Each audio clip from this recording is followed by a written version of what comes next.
I just closed the hymnal when I saw the envelope. It was neatly folded, tucked between the pages as if placed there deliberately, as if it had been waiting for me. My name wasn't written on it, but something made me pick it up with trembling hands, my heart pounding louder than the chapel bell at 9 a.m. It was Sunday, and the service had ended less than half an hour ago. My father was still greeting the congregation at the door, smiling as he did every week, steady and sure, as if nothing could ever shift out of place.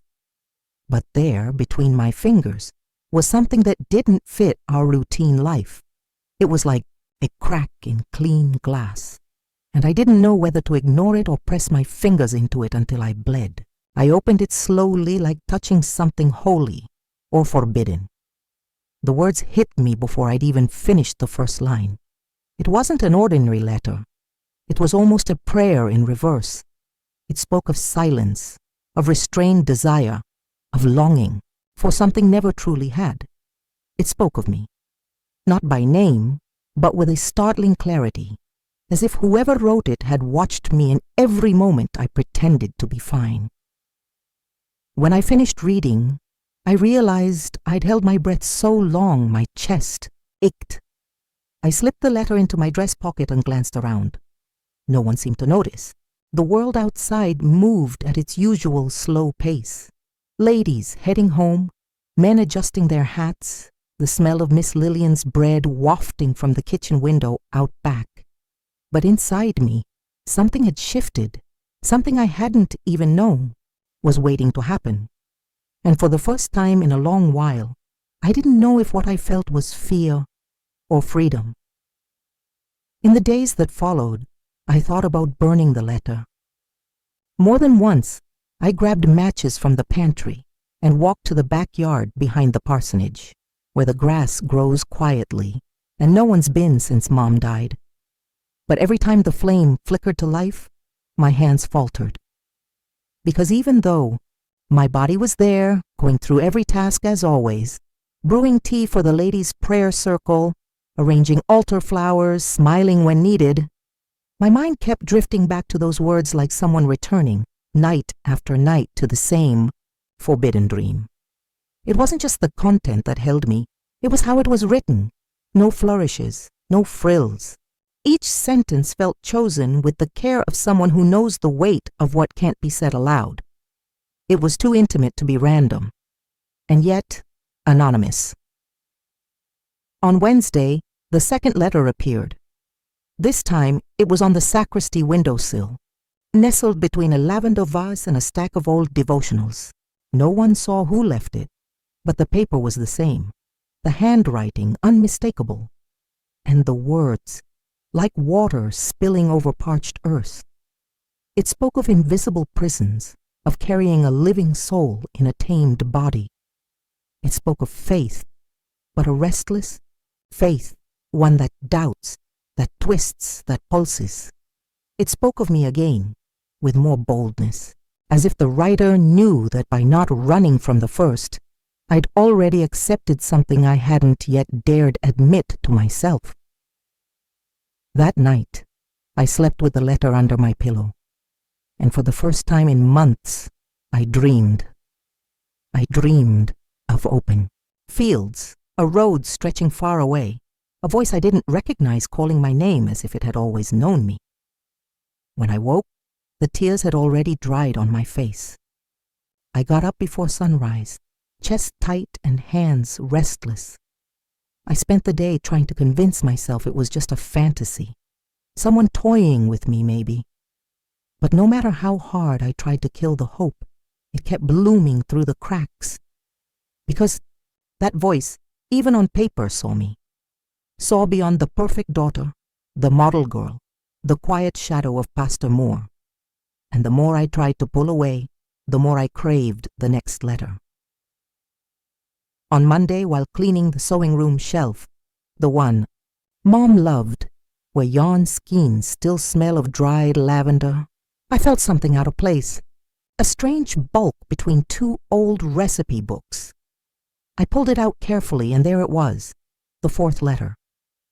The paper folded with precision, The handwriting I now knew as if it were an extension of my own. No perfume, no seal. But it had something none of the others did. My full name written on the first line, Hannah Eleanor Moore. Not as a formal greeting, but an intimate confession, like being called from the inside out. In the letter, he wrote about the first time he saw me, or rather, truly noticed me. It was an ordinary day, he said. Some random service, a mundane moment. But there, between a hymn and a prayer, something in him stopped. He saw me sitting with my hands folded in my lap, eyes fixed on the floor, shoulders slightly hunched, as if carrying a weight no one else could see. He wrote that in that moment he knew there was sadness in me, but also resilience, as if I existed between two worlds, trying not to disappoint either, and that ever since he'd write to me, not to be loved, but to remind me I existed. At the end, there was a question, simple but devastating. If you want to find me, I'll be on the trail behind the old greenhouse at sunset. I sat there for a time I couldn't measure. On the wooden floor, paper between my fingers, heart too tight to beat steadily. I knew what that letter meant. It was the crossing. The moment fantasy became choice, because until then it could all stay secret. Folded and hidden under my pillow, between Bible pages, behind the village's watchful eyes. But going to him was silently saying everything I'd never dared speak aloud. And yet, when the sun began to dip and the sky turned golden, my legs moved on their own. I slipped through the kitchen without a sound, crossed the field behind the church like someone, carrying centuries on their back. The greenhouse trail was covered in dry leaves, and each step was a vow I didn't know I was making. As I neared the end of the path, heart hammering in my chest, I realized there was no turning back. It wasn't just about him, it was about me. Me, for the first time, choosing not what's expected, but what I feel. I saw him before he saw me. He stood beside the old greenhouse, hands in his pockets, gaze lost among the trees. He wasn't the kind of man who'd draw attention in a place like ours. Maybe that's exactly why he caught mine. There was something in how he stood, firm and still, as if the whole world could collapse around him and he'd remain, waiting. The sun had tilted, painting everything in that amber glow that lasts only minutes before giving way to night. I stopped, watched in silence. My heart pounded so loud I could barely breathe. Every part of me screamed to turn back, that this was madness, that if Dad found out. But another part, the one that had grown in silence, fed by the letters and the voids they filled, wanted more than retreat. It wanted to know, to understand. When I finally stepped closer, he turned slowly. His eyes were deep brown, weary yet brave, and in them was a mix I recognized. Like looking into a mirror I'd never dared face. We didn't touch. We didn't say hello. We just looked at each other long enough to know we already understood. He was Elijah Carter. I vaguely remembered him, the boy who vanished from town after his dad clashed with mine in front of the church. They said they'd been driven out over theological differences, but no one ever explained what that really meant. Just that their name was buried and no one spoke of them anymore. And now, there he was, grown, changed, but still carrying in his eyes the same restlessness I felt in my chest. The first thing he said was, "I didn't think you'd come." And I replied without thinking, "I didn't think you were real." We both smiled, not a light smile, but the kind that comes when two survivors recognize each other. He didn't apologize for the letters, didn't try to explain, just said he had to write because he knew I carried too many questions for the little space life gave us, and that when he saw I didn't tear them up, he knew he could keep going. There was care, in every word, as if he feared breaking something he hadn't yet touched. We spoke little that first night. I listened more than I talked, and in the silence between sentences, something grew fiercely, like roots breaking through hard soil. It wasn't passion. It wasn't a pretty tale of two hearts meeting. It was deeper. The feeling that I was, at last, in a place where I could just be me. And for someone like me, that was rarer than any miracle. When I left, the sky had no light left. He didn't try to follow, didn't ask if we'd meet again, just said, "You have your time." And I understood. Elijah didn't want to take me from anyone. He wanted me to take myself back. I returned home with mud-caked shoes and a different soul. Not because of a kiss or a confession, but because that night someone looked at me like they saw me, not like they expected something.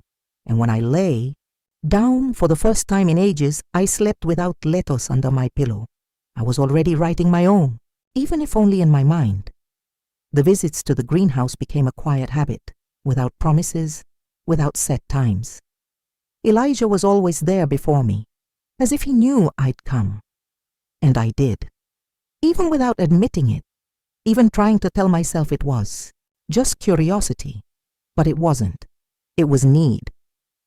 I started noticing how my days dragged on too long until the sun dipped low, and the weight of who I had to be loosened, making room for who I really was.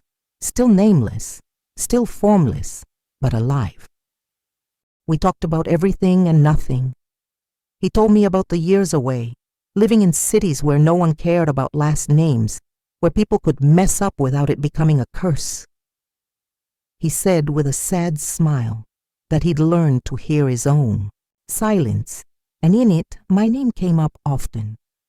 I spoke more hesitantly, like I wasn't sure I had the right to feel, but slowly I let him see the cracks no one else did. I told him about nights staring at the ceiling, praying not for answers, but for permission to doubt. About feeling like a portrait hung on a wall, where the frame always mattered more than the face. He listened with his eyes, and that was all. I needed. The letters stopped. After we met, I never found another tucked in pages or on church tables, and I understood. They weren't needed anymore. What was once whispered in ink was now spoken through presence, through care. Elijah looked at me with the gentleness of someone who knows some wounds still bleed inside, even when the skin seems whole. He didn't push me, just walked beside me unhurried, like he knew the journey mattered as much as the destination. But outside that small, secret space, the world stayed the same. Dad noticed the change. He didn't ask outright, but his looks lingered longer, his blessings grew tighter, his sermons harsher. He spoke more of obedience, more of purity, as if he felt the balance of our home slipping through his fingers. One afternoon, while helping me sort donation envelopes, he said, "The human heart is a field where the enemy loves to sow confusion." I didn't reply, because it wasn't confusion I felt. It was too much clarity. I started hearing the whispers around me, the ladies who glanced sideways, the youth group kids who didn't know whether to praise or avoid me. Elijah had been spotted.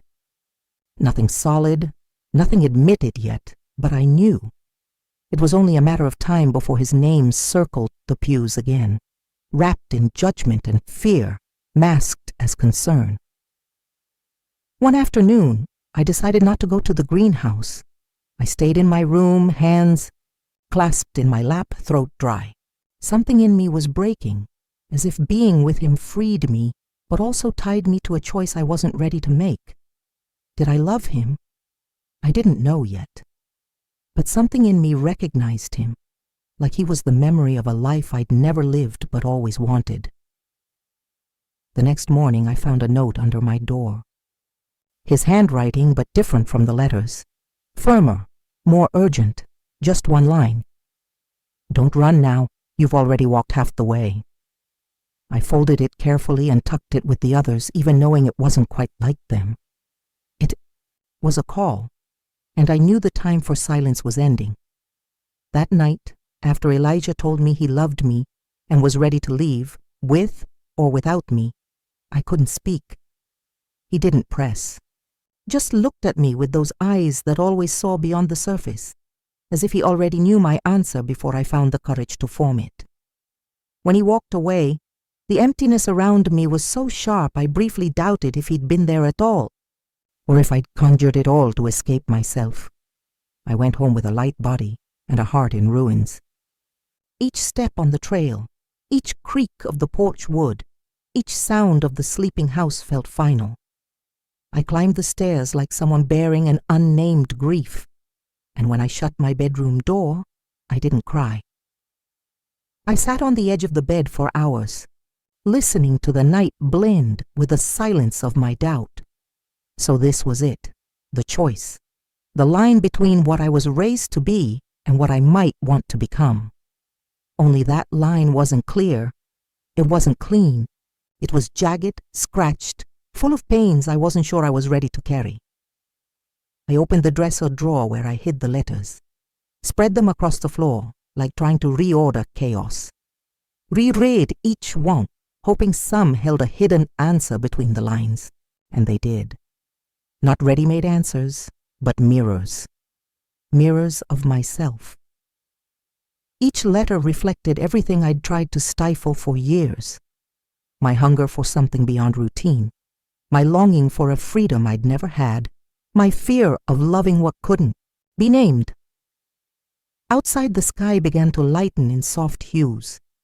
Day broke with the slowness of things that don't ask permission, and for the first time, I didn't either. I grabbed a sheet of paper, a simple pen, and wrote. I wrote to Dad, not to ask forgiveness or explain, but to say thank you and goodbye. I thanked him for all he tried to be, for the protection, the structure, the faith. But I said it was time to walk on my own legs, stumble through my own mistakes, find my own truth. I wrote that love can't survive where there's fear, and that if he ever wanted me back, he'd have to take me whole, not just the part that fits the mold. I folded the letter with steady hands, left it on the kitchen table beside his mug, still damp from last night's tea. I slipped out the back door with shoes in hand to stay quiet, and I walked toward the greenhouse one last time as the pastor's daughter. This time, I took nothing with me, because everything I needed was already inside me. He was there, as always. Sitting on the big rock near the greenhouse entrance, hands clasped, face turned to the ground like he was praying in silence. Elijah didn't stand when he saw me, didn't smile, just took a deep breath, like shedding a weight he'd carried too long. I walked to him without a word, and only when I stopped a few steps away did his eyes meet mine. There was pain in them, but no doubt. Neither of us needed to ask if I'd come to stay, because I carried no luggage, no hesitation, just myself, and for the first time, that was enough. We left before the sun fully rose. The road was dry dirt, trees filtering. The first morning rays as our steps marked the ground in silence. He told me there was a place we could go, small, no luxuries, but with room to start over. A place where his name wasn't a scandal's whisper and mine wasn't a banner of holiness. I didn't ask much, didn't need maps or assurances. All I wanted was the chance to exist outside the stained glass I'd been placed in my whole life. On the way, I stopped once, just once. Not because I thought of turning back, but because I suddenly grasped the weight of what I was leaving behind. My home, my church, the image of the perfect daughter. But also the fear, the conformity, the half-lived life. And maybe what hurt most was knowing that despite it all, I still loved Dad. Loved the man who taught me to pray on my knees, who sang off-key on Sunday mornings, who wept silently preaching at Mom's funeral. But loving didn't mean blind obedience. Loving also meant walking away, when staying meant lying. We reached the new town 3 days later, A modest village between hills, smelling of burning wood and fresh bread. No one knew us. No one cared about our pasts. For the first time, I was just Hannah. Not anyone's daughter, not anyone's example, just me. In the months that followed, life was made of small restarts. I learned to work with my hands, to get my feet dirty without guilt, to write without fear of being read. Elijah took a simple job teaching kids to read, kids who'd never heard his name with disdain. We shared a small room, a narrow bed, and a peace that couldn't be measured in square feet. I wrote letters to Dad, but never sent them. Kept them in a wooden box Elijah made me from workshop scraps. Sometimes I'd read them aloud to myself, as if that were enough to hold the bond between who I was and who I am. A year later, on a rainy afternoon, I sat at the table and started a new letter. But it wasn't for Dad. It was for someone like me, feeling trapped. Someone who thinks they need permission to be whole. I wrote everything I wish I'd heard. About love, about faith, about freedom.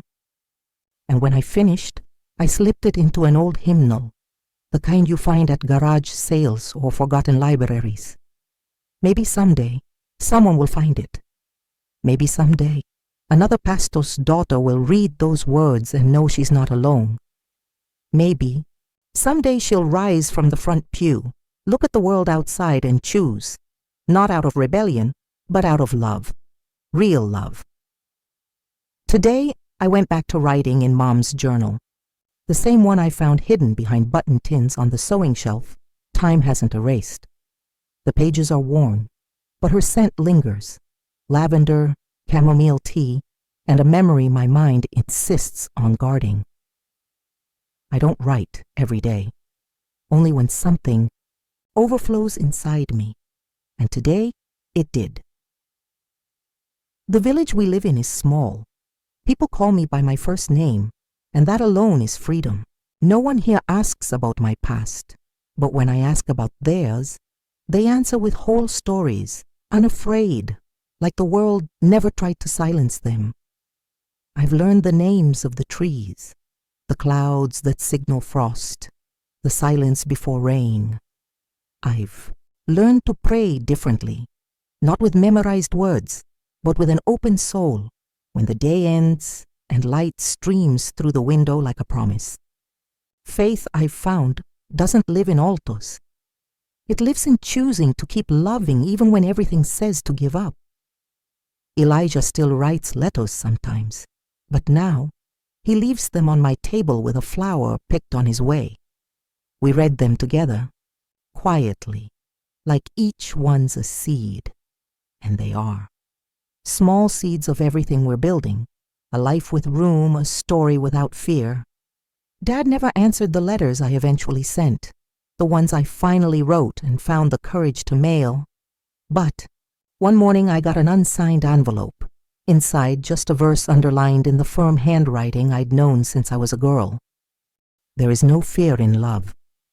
I kept it like it was his final blessing, and maybe it was. Today, looking back, I don't see escape. I see choice. I see birth. I didn't abandon my faith. I just found it beyond the walls that tried to confine it. I didn't stop being a daughter. I just became a woman first, one who loves calmly, who speaks truthfully, who writes, because writing is how I remember I exist. And if you reading this ever feel you don't fit where they've placed you, that they demand silence and obedience, when everything in you screams for air, know this: there's another path. It's narrow, sometimes lonely, but it leads home. The home inside you. I am Hannah Eleanor Moore, and my story began with a letter. Maybe yours begins with this one.